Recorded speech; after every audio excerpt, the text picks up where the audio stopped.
Pemirsa, tertiblah saat memarkir kendaraan Anda. Aksi angkut paksa kendaraan hingga cabut pentil mewarnai razia parkir liar di kawasan Cawang, Jakarta Timur dan Petamburan, Jakarta Pusat.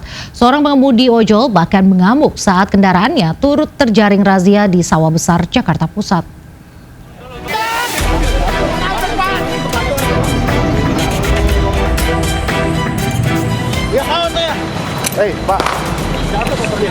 Seorang pengemudi ojek online ini protes saat terjaring razia parkir liar di kawasan Mangga Dua Raya, Sawah Besar, Jakarta Pusat, Rabu siang.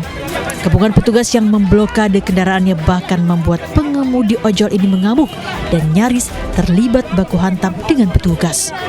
Meski sempat terlibat aksi tarik-menarik, usahanya sia-sia lantaran petugas tetap mengangkut paksa kendaraannya ke atas truk. Pengemudi ojol berdalih sengaja memarkir motornya di bahu jalan lantaran tidak adanya rambu larangan parkir. Pengemudi ojol pun kecewa dengan sikap arogan petugas yang tak memberikan toleransi. Aksi protes razia parkir liar juga terjadi di Jalan Letjen Sutoyo, Cawang, Jakarta Timur, Rabu sore. Selain memberi surat tilang, petugas juga mengangkut paksa belasan motor yang parkir di bahu jalan untuk dibawa ke unit parkir di Sub Pinang Ranti, Jakarta Timur. Sementara di Jalan Kiai Tapa Grogol, Petamburan, Jakarta Barat, puluhan sepeda motor terjaring operasi cabut pentil. Para pemotor pun panik dan berusaha menyelamatkan kendaraannya. Operasi ini akan rutin digelar demi menjaga kelancaran arus lalu lintas tanpa gangguan kendaraan yang parkir sembarangan di bahu jalan. Para pelanggar dikenakan sanksi denda mulai dari Rp250.000 hingga Rp500.000. Dari Jakarta, Tim Liputan iNews melaporkan. Kericuhan puluhan warga menolak eksekusi rumah terjadi di sejumlah wilayah. Di Bandar Lampung, sejumlah warga bahkan histeris dan pingsan saat melihat tempat tinggalnya dibongkar.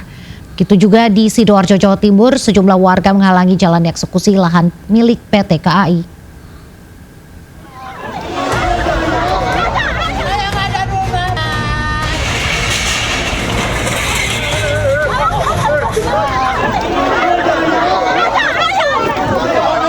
Puluhan warga yang menolak penggusuran ini berupaya mengadang aparat gabungan yang hendak merobohkan rumah mereka.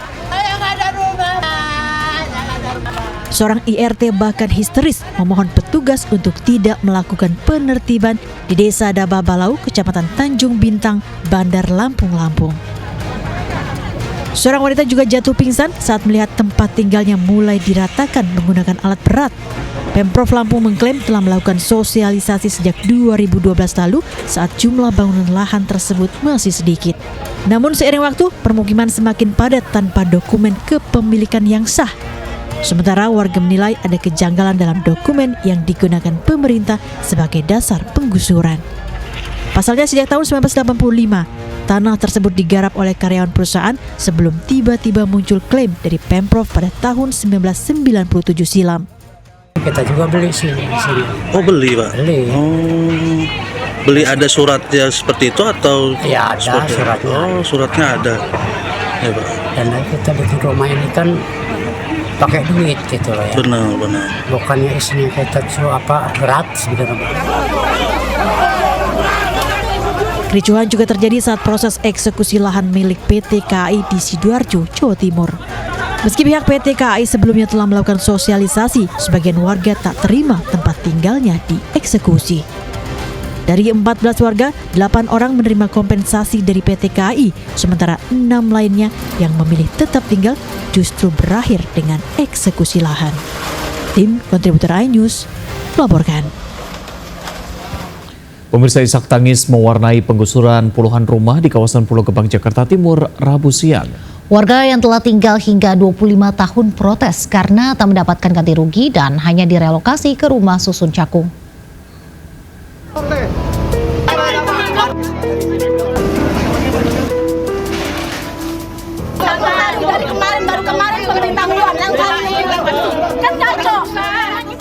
Sejumlah ibu rumah tangga ini protes keras.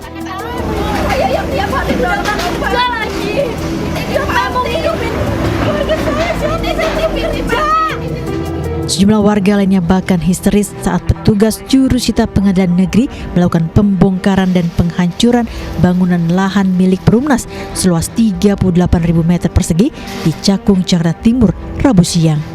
100 juta dengan mengeluarkan hak orang 1,7 miliar. Saya saksi hidup. Warga sini asli. Warga bahkan sempat mengadang ratusan petugas gabungan yang akan mengeksekusi rumah mereka.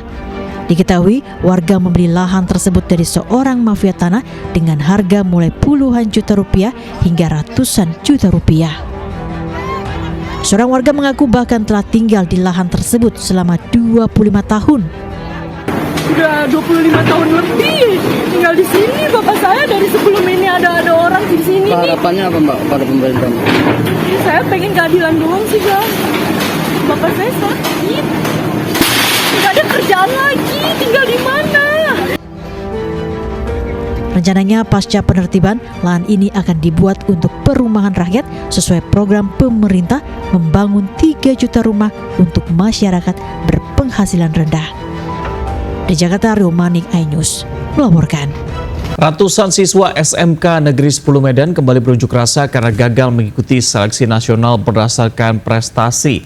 Meski pihak panitia sudah memperpanjang pendaftaran beberapa kali, namun di masa perpanjangan tidak ada satupun siswa SMK Negeri 10 Medan yang masuk SNBP.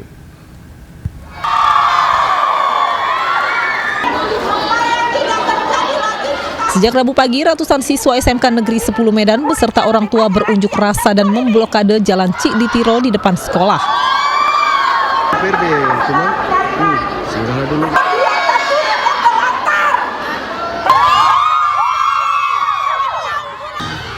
Mereka kecewa 140 siswa gagal mendaftar SNBP meski pihak panitia sudah memperpanjang pendaftaran beberapa kali.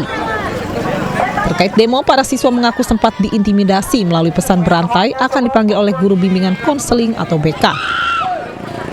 Sama Waka Kurikulum sudah berangkat pergi ke Jakarta, tetap aja nggak ada peluang untuk masuk ke SNBP. Jadi kami melakukan aksi demo sekali lagi agar Pak Prabowo agar mendengar suara kami. Wakil Kepala Sekolah Christine Hutapea menyebut Kepala Sekolah SMK Negeri 10 masih di Jakarta dan berusaha melobi kementerian terkait.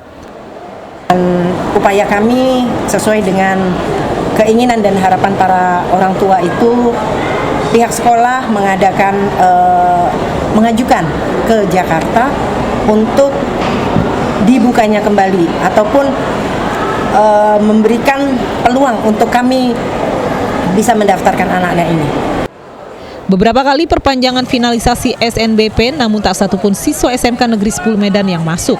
Dari Medan, Sumatera Utara, Ahmad Ridwan Nasution melaporkan.